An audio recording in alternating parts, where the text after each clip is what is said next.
اب میں آپ کو ایک حدیث سنانے چلا ہوں جس میں ایک عجیب نقشہ سامنے آتا ہے کہ یہ مہدی جب ظاہر ہوں گے تو کس طور سے ظاہر ہوں گے، ان کے ظہور کی کیفیت کیا ہوگی، کیف یظہر۔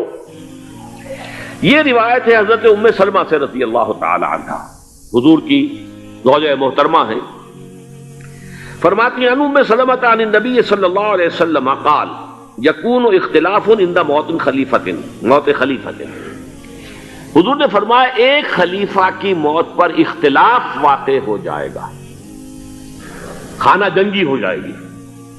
فَيَخْرُجُ رَجُلٌ مِّنْ أَهْلِ الْمَدِينَةِ حَارِبًا إِلَىٰ مَكَّةَ، پھر مدینے کے لوگوں میں سے ایک شخص نکلے گا، بھاگے گا اور جا کر پناہ لے گا اور چھپ جائے گا مکے میں۔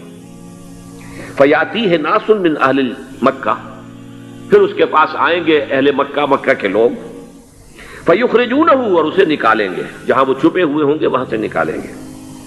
وَهُوَ كَارِهٌ، اور وہ بالکل اس کو پسند نہیں کر رہے ہوں گے، نہ وہ خواہش مند ہوں گے کہ ان کے ہاتھ پر بیعت کی جائے، نہ وہ یہ چاہیں گے کہ وہ میدان میں آئیں اور ان کو جو ہے اپنا لیڈر مانا جائے۔ وَهُوَ كَارِهٌ فَيُبَايِعُونَهُ بَيْنَ الرُّكْنِ وَالْمَقَامِ، لیکن لوگ جو ہے پھر اصرار کے ساتھ ان کے ہاتھ پر بیعت کریں گے رکن اور مقام کے درمیان۔ رکن وہ کونا ہے خانہ کعبہ کا جس میں حجر اسود لگا ہوا ہے، اور مقام ابراہیم جو ہے، ان دونوں کے مابین جو یہ علاقہ ہے یہاں پر وہ بیعت ہوگی۔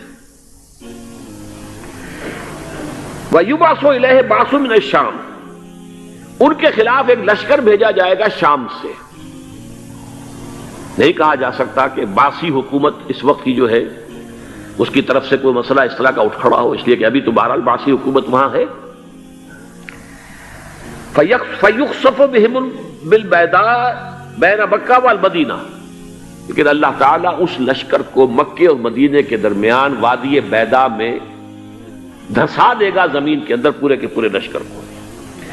فَإِذَا رَأَى النَّاسُ ذَلِكَ، جب لوگ یہ دیکھیں گے کہ اتنی بڑی نشانی ظاہر ہو گئی، أَتَاهُ أَبْدَالُ الشَّامِ وَعَصَائِبٌ من العراق فَيُبَايِعُونَهُ، اب شام سے سارے کے سارے جو اولیاء اللہ ہیں وہ بھی آئیں گے، اور عراق سے جوق در جوق لوگ آئیں گے اور ان سے بیعت کریں گے۔ وَيَعْمَلُ فِي النَّاسِ بِسُنَّةِ نَبِيِّهِمْ، پھر وہ عمل کریں گے لوگوں کے مابین، حکومت کریں گے اپنے نبی کی سنت کے مطابق۔ وَيُلْقِي الْإِسْلَامُ بِجَرَانِهِ، اور اسلام اپنی گردن زمین پر ٹکا دے گا۔ وَالْأَرْض فِي الْأَرْض، زمین میں۔ فَيَلْبَسُ 7 سنین، پھر وہ 70 برس تک حکمران رہیں، 7 برس تک حکمران رہیں گے۔ ثم یتوفا، پھر ان کا انتقال ہوگا۔ ویصلی علیہ المسلمون، اور مسلمان ان پر نماز پڑھیں گے۔ یہ جو میں نے آپ کے سامنے نقشہ کھینچا ہے، اس سے اب میں ایک نتیجہ نکالتا ہوں، اسے بھی میرا گمان کہیے، اختلاف بھی کر سکتے ہیں آپ، اگر اس کو وزنی سمجھے تو قبول بھی کر سکتے ہیں۔ وہ یہ ہے کہ میرے نزدیک شاہ فہد کے انتقال پر لا محالہ یہ صورتحال پیدا ہو جائے۔ ولی عہد وہاں ہے عبداللہ بن عبدالعزیز، امریکہ کو وہ پسند نہیں کرتے اور امریکہ انہیں پسند نہیں کرتا، یہ بالکل تشتس بام ہے۔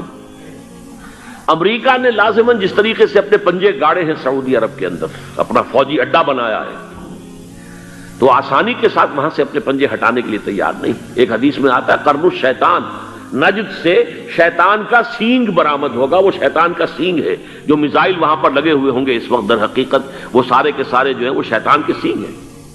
بہرحال کوشش وہ کرے گا کہ جیسے کہ اس نے جارڈن میں کیا، کتنے عرصے سے وہاں شاہ حسین کا چھوٹا بھائی حسن جو ہے وہ ولی عہد تھا، عین وقت کے اوپر آ کر، اور پتہ نہیں کیسی کیسی دوائیاں دے کر اسے لے کر آئے ہیں شاہ حسین کو، مرتے ہوئے کو تھوڑی دیر زندہ رکھنے کے لیے، اور وہ تبدیلی کروا کر جو ہے واپس لے گئے ہیں۔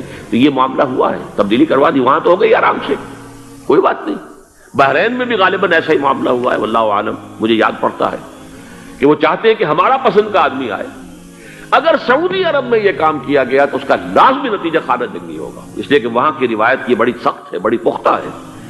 پھر یہ کہ وہاں جو ہے امیر عبداللہ جو ہے، جو وہاں پر اگرچہ سپہ سالار وہ نہیں ہے، کمانڈر ان چیف وہ نہیں ہے، کمانڈر ان چیف تو کوئی اور ہے، لیکن الحرس الوطنی جو ہے، نیشنل گارڈز، بہت بڑی فورس ہے وہ۔ اصل بیڈوین فورس جو ہے صحرا کے لوگوں کی عرب فورس، وہ در حقیقت الحرس الوطنی ہے، نیشنل گارڈ ہے، اور اس کا کمانڈر ان چیف یہ ہے امیر عبداللہ۔ تو لازماً یہ شکل جو ہے پوری ہو کر رہے گی۔ جیسے ہی یہ معاملہ ہوا شاہ فہد کے انتقال کا، تو یہ اختلاف ہوگا، خانہ جنگی ہوگی، پھر کوئی اللہ کا بندہ جو ہوگا۔ میرے نزدیک، میں آج سے کوئی 6-7 سال پہلے سالانہ اجتماع تھا تنظیم اسلامی کا راولپنڈی میں، میں نے اس وقت وہاں کہا تھا، اس سے ذرا اخبارات میں بھی کچھ وہ کنٹروورسی آئی تھی کہ میرے نزدیک امام مہدی پیدا ہو چکے ہیں، ان کے ظہور کا وقت قریب ہے۔ اور اس کی تھوڑی سی بعد میں مجھے معلوم ہوا کہ جین ڈکسن غالباً نام ہے امریکن اس کا، جس نے یہ پیشن کوئی خبر دی تھی کہ 1962 میں عالم عرب میں ایک بچہ پیدا ہوا ہے کہ جو وہاں کا نقشہ بدل کر رکھ دے گا۔ یہ جین ڈکسن کی غالباً پیشن گوئی ہے۔ بہرحال مجھے اس کی پیشن گوئی سے کوئی دلچسپی نہیں ہے، میں تو جو احوال دیکھ رہا ہوں، یعنی اسرائیل کا قائم ہو جانا، اور اس کے بعد اب یروشلم کا مسلمانوں کے ہاتھوں سے نکل جانا، اور اب گویا کہ وہ الملحمۃ العظمیٰ جو ہے تلی کھڑی ہے، کسی بھی وقت جو ہے یہ جو ہے وہ لاوا پھٹ سکتا ہے، آتش فشاں پھٹ سکتا ہے۔ تو یہ تمام حالات ایسے ہیں کہ جن کی وجہ سے میں سمجھتا ہوں کہ ایک تو جو قرآن مجید کے اشارات میں نے آپ کو بتائے، 14 صدیاں، 14 دن میں چاند کا پورا ہونا، والقمر اذا اتسق، 14 دن میں 14ویں کا چاند۔ اسی طرح اب یہ 14 صدیوں کے بعد یہ صدی جو 15ویں صدی ہے، یہ در حقیقت ظہور امام مہدی کی صدی ہے۔ لیکن یہ کہ امام مہدی کی حکومت قائم کرنے کے لیے کون لوگ آئیں گے؟ عرب جو ہیں وہ اندر سے کھوکھلے ہو چکے ہیں، عیاشی نے، دولت نے، پیسے نے، دولت، پیسہ، عیاشی، اس کی وجہ سے کھوکھلے ہوئے۔ یہاں میں آپ کو 2 حدیثیں سنانا چاہتا ہوں۔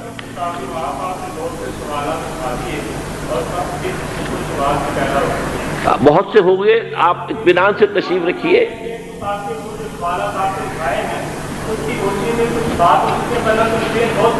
بہت ہوگی، بات ہوگی، آپ اس طرح صبر سے سن لیجئے۔ میں اب تقریباً اپنی گفتگو کے اختتام تک پہنچ رہا ہوں۔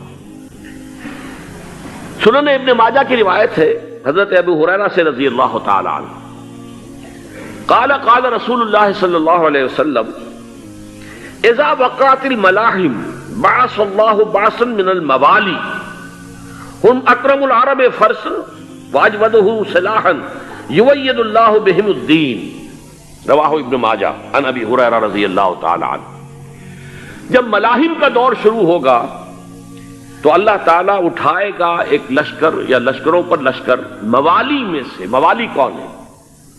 عربوں نے جب فتح کیا تھا اس پورے علاقے کو خلافت راشدہ کے دوران، اور پھر وہ لوگ جو ہے، ایک رائے تو یہ تھی کہ انہیں غلام بنایا جائے سارے آبادیوں کو، لیکن یہ کہ حضرت عمر کا اجتہاد تھا، اس کے مطابق جو ان کو غلام نہیں بنایا گیا، تو وہ موالی کی حیثیت رکھتے ہیں۔ عربوں میں دم نہیں ہے، موالی میں سے لشکر اٹھیں گے کہ جو در حقیقت حضرت مہدی کی حکومت کو قائم کریں گے۔ دوسری حدیث سنیے، عن عبداللہ ابن الحارث رضی اللہ تعالی عنہ، اور یہ ابن ماجہ کی روایت ہے، قال قال رسول اللہ صلی اللہ علیہ وسلم یخرج الناس من المشرق فیوطئون للمہدی یعنی سلطانہ، لشکر نکلیں گے، لوگ آئیں گے مشرق سے، اور وہ حضرت مہدی کی حکومت کو جمائیں گے اور قائم کریں گے۔ اب ذرا نوٹ کیجئے کہ جزیرہ نما عرب کے مشرق میں کون سے ملک ہیں؟ 3، ایران، افغانستان، پاکستان۔ یہ 3 سالڈ مسلم ممالک، مسلم آبادی اکثریت۔ ویسے تو یہ کہ آگے ہندوستان میں 20 کروڑ مسلمان ہیں، لیکن وہ 20 کروڑ جو ہے وہ تو 80 کروڑ کے اندر تحلیل ہو جاتے ہیں غیر مسلموں میں، لیکن یہاں جو معاملہ ہے یہ غالب اکثریت کے۔ ان میں سے ایران کا معاملہ جہاں تک ہے، نمبر 1 یہ کہ وہ شیعہ عقائد کے حصار میں بند ہے، اس سے ادھر ادھر ہونا اس کے لیے ممکن نہیں۔ حدیث میں یہ بھی آتا کہ اصفہان سے 70,000 یہودی دجال کا ساتھ دیں گے۔ لیکن بہرحال خراسان ایک صوبہ ہے افغانستان کا اس وقت بھی، شمال مشرقی کونے میں، مجھے امید ہے وہاں سے خیر کی، کیونکہ خراسان کا لفظ وہاں پہ شامل ہے، اور حضور کی حدیث میں بعد میں آپ کو سناؤں گا کہ خراسان سے فوجیں چلیں گی جو یروشلم کو دوبارہ حاصل کریں گی، فتح کریں گی، جیسے پہلے یروشلم کھویا عربوں نے تھا، دوبارہ حاصل کیا تھا کرد نے، کرد خون صلاح الدین ایوبی رحمۃ اللہ علیہ. ایسے اب پھر عربوں نے کھویا ہے، لیکن لینے والے خراسان سے لشکر آئیں گے. یخرج من خراسان رایات سود لا یردھا شیء حتی تنصب بإیلیا. خراسان کے علاقے سے کالے علم لے کر لشکر چلیں گے جن کے رخ کو کوئی موڑ نہیں سکے گا جب تک کہ وہ جا کر یروشلم میں نصب نہ ہو جائے.